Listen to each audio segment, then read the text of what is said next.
لائق و زیبا سجاوار ہے، جس نے ہمیں اور آپ کو اس دار فانی کے اندر مبعوث کیا اور یوں ہی ایسے ہی بھٹکتے ہوئے نہیں چھوڑا۔ قرآن و حدیث کے مطابق زندگی گزارنے کے لیے پیدر پہ انبیاء کرام اس دنیا پر بھیجے گئے۔ ان میں سے ہمارے آخری نبی، آخری کڑی امام الانبیاء پر بے شمار درود و سلام کا پھول نچھاور ہو۔ آمین۔ اللہم صلی علیہ۔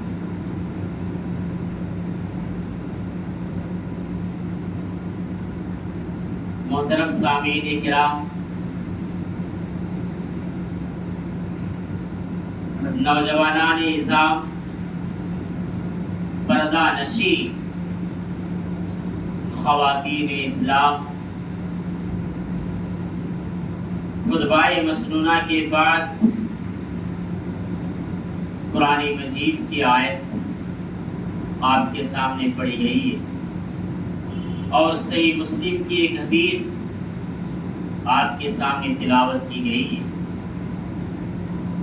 اللہ رب العالمین سے دعا گو ہوں کہ باری العالمین ہم تمام لوگوں کو سننے کے ساتھ مزید اپنی زندگی میں عملی نخات پیدا کرنے کی توفیق عطا فرمائے۔ آمین۔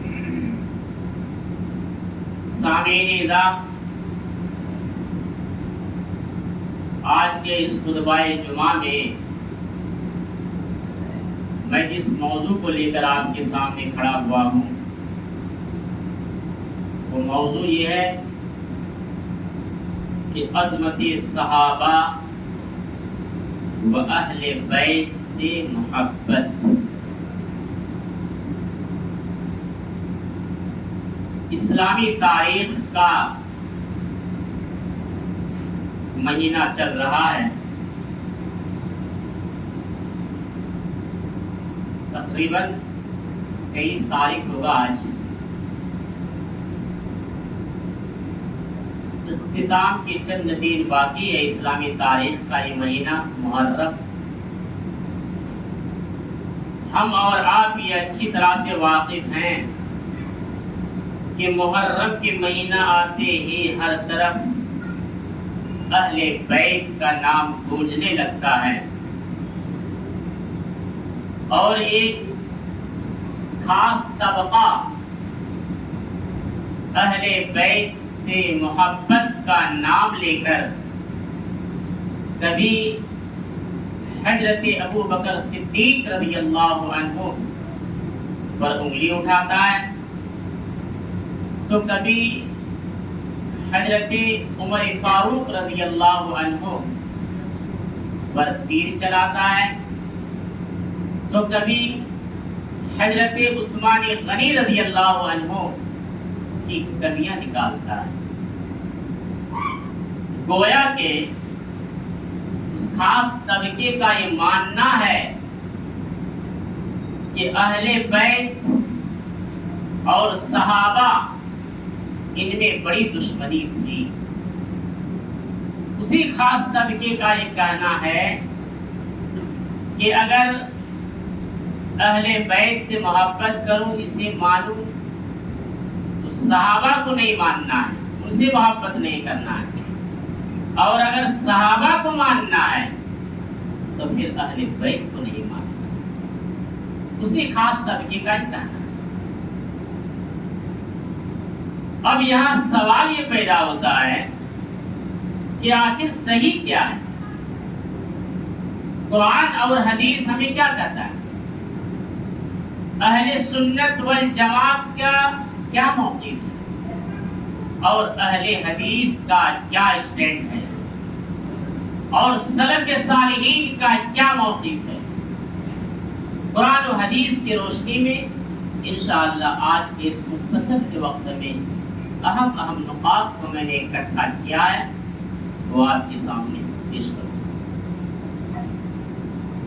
تو سب سے پہلے ہم یہ جان لیں کہ صحابی یہ کہتے کسے؟ کہ صحابی کون؟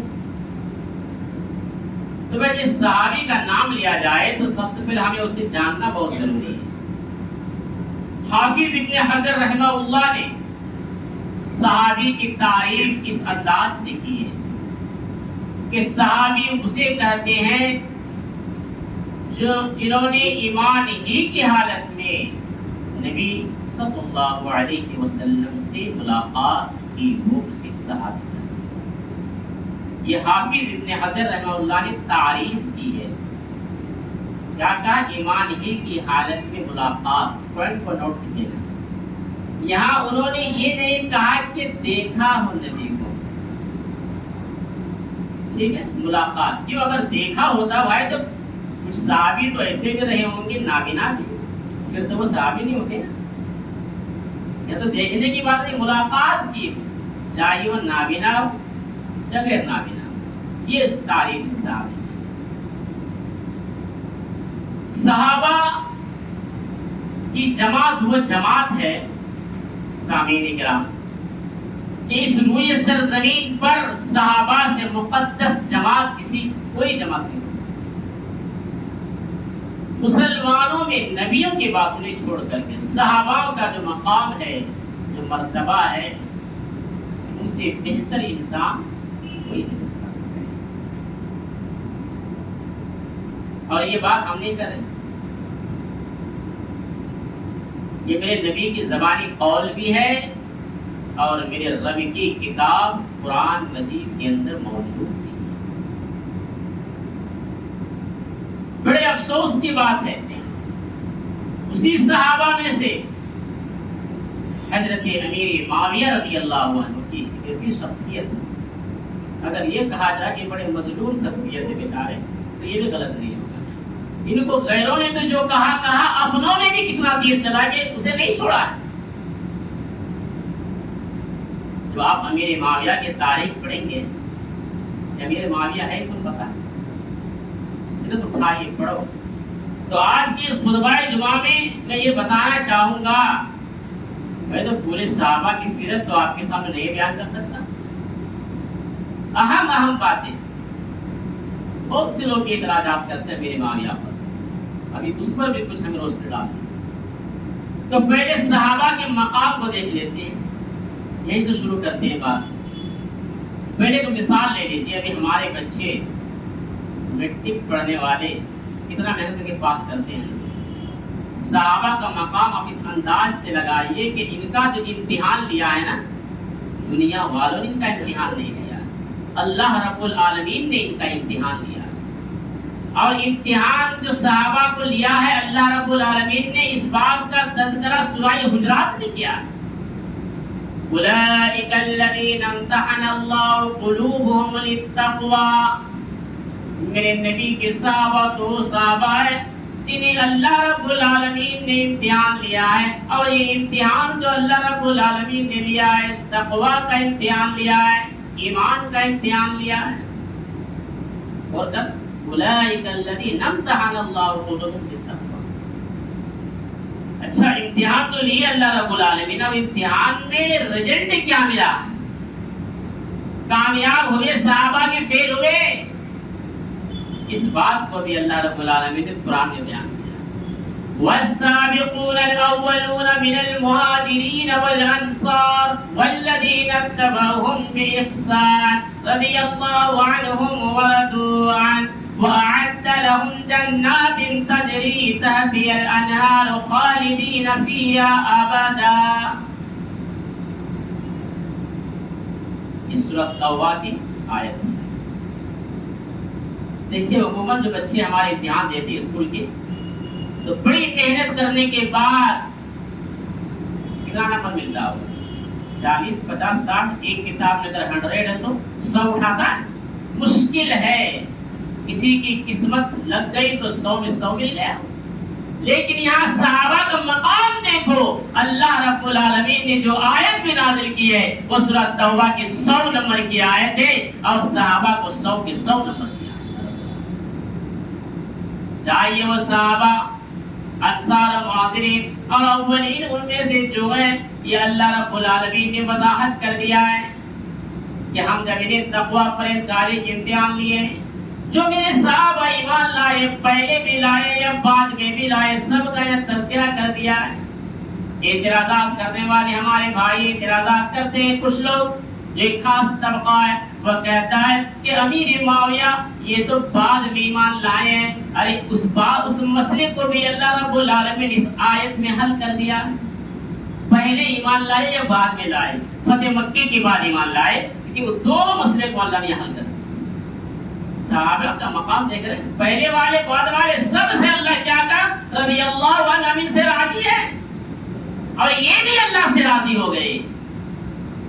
جب اللہ سے یہ بھی راضی ہو گئے، بھائی یہ بات تو سمجھ میں نہیں آ رہی، اللہ ان سے راضی ہے، اب یہ اللہ سے راضی ہو، یہ کیا مسئلہ ہے؟ یہ بات سمجھ میں نہیں آ رہا کہ یہ اللہ سے راضی ہو، یہ اگر اللہ سے راضی بھی نہ ہو تو اللہ کو کیا فرق پڑے گا؟ یہ طرح غور کرنے کی بات ہے۔ اللہ سے یہ راضی ہو، اس کا مطلب یہ ہے کہ جو بھی پریشانیاں ایمان لانے کے بعد صحابہ کو پہنچی ہے، انہوں نے آمنا و صدقنا کہتے ہوئے گلا لگا لیا ہے، کبھی اپنی زبان سے آہ تک کے جملے نہیں نکالے ہیں۔ میرے نبی کو سکھ میں بھی ساتھ دیے ہیں، دکھ میں بھی ساتھ دیے ہیں، ہر معاملہ میں میرے نبی کے ساتھ رہے ہیں یہ صحابہ کرام۔ اگر اس بات کو بھی آپ کو سمجھنی ہے تو سورہ توبہ ہی کی آیت میں اللہ رب العالمین نے نقشہ کھینچا ہے، لَقَدْ تَابَ اللَّهُ عَلَى النَّبِيِّ وَالْمُهَاجِرِينَ وَالْأَنصَارِ الَّذِينَ اتَّبَعُوهُ فِي سَاعَةِ الْعُسْرَةِ۔ اور کر کیسے ساتھ دیے؟ غزوہ تبوک کا وہ واقعہ اٹھایا، بڑی پریشانی والا واقعہ تھا غزوہ تبوک۔ اللہ نہ کرے آج ایسا حادثہ آ جائے ہمارے مسلمان بھائیوں کے ساتھ۔ اگر ہوتے آج کے دور میں ایسے حالات اور ہمیں اگر اس سے جانا پڑتا تو ہم تم ہلا کے پیچھے بھاگ جاتے۔ سنے وہ لوگ جو میرے نبی کے صحابہ کو برا کرتے، گالی گلوچ سے نوازتے، کان کے تالا توڑ کر کے سن لے کہ صحابہ کے مقام کو سمجھنا چاہتے ہو، صحابہ کی عظمت، تو سنو اس واقعے کو۔ سورہ توبہ کی آیت میں اللہ نے اس سفر کو بیان کر دیا ہے۔ مفسرین لکھتے ہیں غزوہ تبوک کے سفر کر رہے ہیں، بڑی پریشانی اور شدت کے عالم میں جب پیاس کی تڑپ انہیں محسوس ہوتی تھی، اونٹ کو ذبح کیا جاتا، اونٹ کے اندر جو چربی ہوتی ہے، چربی، اس چربی کو نچوڑ کر کے میرے نبی کے صحابہ تو وہ صحابہ اس چربی کو نچوڑ کر کے جو رس نکلا کرتا تھا یا پانی کی جو چھینٹے اس چربی سے نکلتے تو اپنے حلق کے اندر داخل کیا جاتا تھا اور اپنی پیاس کو بجھایا کرتے تھے۔ لیکن تب بھی میرے بھائیوں، میرے نبی کے صحابہ نے میرے نبی کا ساتھ نہیں چھوڑا ہے۔ اس سفر کو اللہ رب العالمین نے اسی سورۃ توبہ کی آیت میں نقشہ کھینچ دیا ہے، لَقَدْ تَابَ اللَّهُ عَلَى النَّبِيِّ وَالْمُهَاجِرِينَ وَالْأَنصَارِ الَّذِينَ اتَّبَعُوهُ بِإِحْسَانٍ فِي سَاعَةِ الْعُسْرَةِ۔ میرے نبی کے صحابہ تو وہ صحابہ ہیں، انصار اور مہاجرین میں سے اللہ نے میرے نبی پر توجہ فرمائی رحمت کے ساتھ، اور انصار اور مہاجرین کے اوپر بھی توجہ فرمائی رحمت کے ساتھ۔ جب یہ غزوہ تبوک کے سفر کر رہے تھے، بعض لوگوں کے دلوں کے اندر تو ایسا احساس ہوا ہے کہ یہ سفر کرنا بڑی مشکل ہے، چلو پیچھے پلٹ جاتے ہیں، لیکن اللہ رب العالمین نے توجہ فرمائی ہے۔ ان کے ایمان اور کامل مکمل کو دیکھنے کے باوجود بھی ان کے دل کو اللہ نے پیچھے نہیں پلٹا ہے، اور ہمت اور جوش ان کے دل کے اندر اللہ نے بھر دیا ہے اور انہیں ناکام ہونے نہیں دیا ہے۔ یہ مدد بھی صحابہ کو میرے بھائی اللہ کی طرف سے ملی ہے۔ بڑی بے غیرت ہے وہ لوگ، چلو پر پانی میں ڈوب کے مر جانا چاہیے ایسے لوگوں کو جو میرے نبی کے صحابہ کو برا بھلا کہتے ہیں۔ ارے بے غیرتوں، اگر واقعی تمہیں نبی سے محبت ہے، اگر واقعی تمہیں نبی کو دل و جان سے چاہتے ہو تو بخاری صحیح مسلم کی روایت کو سامنے رکھ لو۔ اللہ کے نبی کا ارشاد گرامی ہے، لا تسبوا صحابی، میرے صحابہ کو برا نہ کہو، میرے صحابہ کو برا بھلا نہ کہو۔ فوالذی نفسی بیدی، میرے نبی فرماتے ہیں قسم ہے اس ذات کی جس کے ہاتھ میں محمد کی جان ہے، اے لوگوں تم میرے صحابہ کو برا بھلا کرتے ہو، اگر تم لو ان انفق مثل احد صحابہ اگر تم احد پہاڑ کے برابر بھی سونے لا کر کے خرچ کر دو گے تو میرے صحابہ کے ایک مد کے برابر نہیں پہنچ سکتے۔ میرے نبی کے صحابہ تو وہ صحابہ، ایک مد کی حقیقت کیا ہوتی؟ احد پہاڑ کے سونے کے برابر بھی اگر تم لا کر خرچ کر دو تو ایک مد کا مثال جو صحابہ نے دی ہے تم وہاں تک نہیں پہنچ سکتے۔ ایسی تمہاری جرأت ہوئی ایسی صحابہ کے بارے میں برا بھلا ہے۔ صرف اتنا ہی نہیں، انس بن مالک کی اس آثار کو بھی رکھیے سامنے میں۔ صحابہ کی جب بات چھڑی تو سن لو اچھی طرح سے۔ صحابہ کو برا بھلا کہنے والوں انہوں نے یہاں تک بیان کیا کہ یہ اسلام میں ہو ہی نہیں سکتا ہے، اس کا عقیدہ اسلام پر کیسے ہو سکتا ہے؟ اب میں آپ کو سمجھاؤں اس بات کو۔ اللہ نے نبی کو نبی بنایا، نبی نے صحابہ کو شریعت اور اسلام دیا، اور یہ صحابہ شریعت اور اسلام کو امت کو دیا۔ گویا کہ نبی اور صحابہ یہ میڈیم ہے شریعت کو ہم تک پہنچانے والا۔ ہم نے تو قرآن کو آج ہاتھوں میں دیکھا ہے مسلمانوں، اور پڑھ رہے ہیں تھامتے ہوئے، لیکن میرے نبی کے صحابہ نے قرآن کو ڈائریکٹ آسمان سے اترتے ہوئے دیکھا ہے۔ اور تمہاری ہمت کیسے ہوتی ہے ایسے صحابہ کے بارے میں برا بھلا؟ جو اس کو برا بھلا کہہ دے گویا کہ پورا شریعت تمہیں شک کے دائرے میں آ گیا۔ غور کرنے کی چیزیں سمجھو اس کے مقام کو، اور صرف اتنا ہی نہیں، اللہ رب العالمین نے میرے نبی کے صحابہ کو چنا تھا اپنے نبی کی مدد کے لیے۔ اللہ رب العالمین نے اس کا بھی تذکرہ کیا قرآن، چن لیا تھا اور ایسے ساتھی بنا دیا کہ دکھ سکھ ہر معاملہ میں ان کے ساتھ۔ بڑے بے غیرت لوگ ہیں وہ، جن کو اتنی بھی عقل میں نہیں آتی ہے کہ صحابہ وہ چند کیا سن لیتے اس کی اس کی چپی چپی باتیں اور برا بھلا کرنا شروع کر دیتے۔ تمہارے زبان میں اتنی بھی لگام نہیں ہے کہ تم کیا جملے بول رہے ہو۔ تم ان کے جذبات کا مثال پیش کرو ایک صحابہ کی، دو ٹانگ والے تو چھوڑو، جو لنگڑا تھے ایک پیر سے معذور تھے، اس صحابی کا ایک ہلکا سا نمونہ سنو جو لوگ صحابہ کے بارے برا بھلا کرتے ہیں۔ عمرو بن جمو نام ہے اس کا، اٹھانا سیرت کی کتاب تاریخ کی اور پڑھنا عمرو بن جمو کے بارے میں۔ ایک پیر کا معذور تھے عمرو بن جمو، اور میدان جہاد کے لیے اس کے دل میں طاقت پیدا ہوتی ہے۔ بیٹا نے کہا کہ ابو جان آپ تو ایک پیر سے معذور ہے، آپ کیوں جہاد میں جائیں گے؟ آپ کی جوان بیٹا موجود ہے، ابو جان آپ کے حکم کی اجازت ہے، آپ صرف ایک بار کہہ دیں کہ جہاد کی جو لوٹری آپ کے نام پر لگ گئی ہے، اے میرے ابو جان وہ نام اپنے بیٹے کے حوالے کر دے۔ اے صحابہ کو برا بھلا کہنے والوں، اے تمہیں اتنی بھی عقل نہیں ہے کہ ابھی تو اس صحابی کے دو پیر نہیں ہے، ایک پیر تو معذور ہے۔ یہ صحابی عمرو بن جمو کہتے ہیں اے میرے لال، اے میرے جگر کے ٹکڑے، تجھے تو میں نے بڑے ناز و نام سے پالا ہے، لیکن یہ انعام تو میرے ہاتھوں سے مت چھیننا۔ ہاں ٹھیک ہے میری ایک پیر معذور ہے، میں بھلے ہی لڑائی نہیں کر سکتا، لیکن اے میرے بیٹے میں تجھے یہ کام نہیں سونپ سکتا، میں جاؤں گا میدان میں، کیونکہ یہ مقام اور یہ رتبہ جو جہاد کا ہے، یہ مقام بھی میں اپنے آپ کو حاصل کرنا چاہتا ہوں۔ تاریخ کے اندر آتا ہے کہ عمرو بن جمو میدان کے اندر اترے ہیں جہاد کے لیے، اور تیز ترار ایک ہی پیر کے اندر جو تلوار چلاتا چلا گیا، یہ شہید تو ہوئے مگر دیکھنے والوں نے دیکھا کہ عمرو بن جمو کی جو تلوار چل رہے تھے میدان کے اندر، ایک بھی پیر میں جنہوں نے دوڑ لگا رہے تھے، دو پیر والے بھی ان کے سامنے پھیکے پڑ گئے۔ یہ بھی صحابہ کے دوش ہوتے۔ اب تمہیں ایسے ایسے صحابہ کے بارے میں کیوں؟ صحابہ بڑے برے لوگ تھے، اہل بیت سے ان کی محبت نہیں تھی۔ تمہیں کیا پتا کہ اہل بیت کیا ہے؟ جانتے کہ اہل بیت کس کو کہتا ہے؟ پتا ہے اہل بیت ہے کون؟ اٹھاؤ قرآن پڑھو 22واں پارہ، اور 22واں پارہ کی سب سے پہلی لائن پڑھنا، وہاں اللہ رب العالمین نے اہل بیت کا تذکرہ کیا کہ اہل بیت یہاں کون لوگ ہیں۔ وہاں اللہ نے تذکرہ کیا اہل بیت کی بات۔ شرم آنی چاہیے ایسے لوگوں کی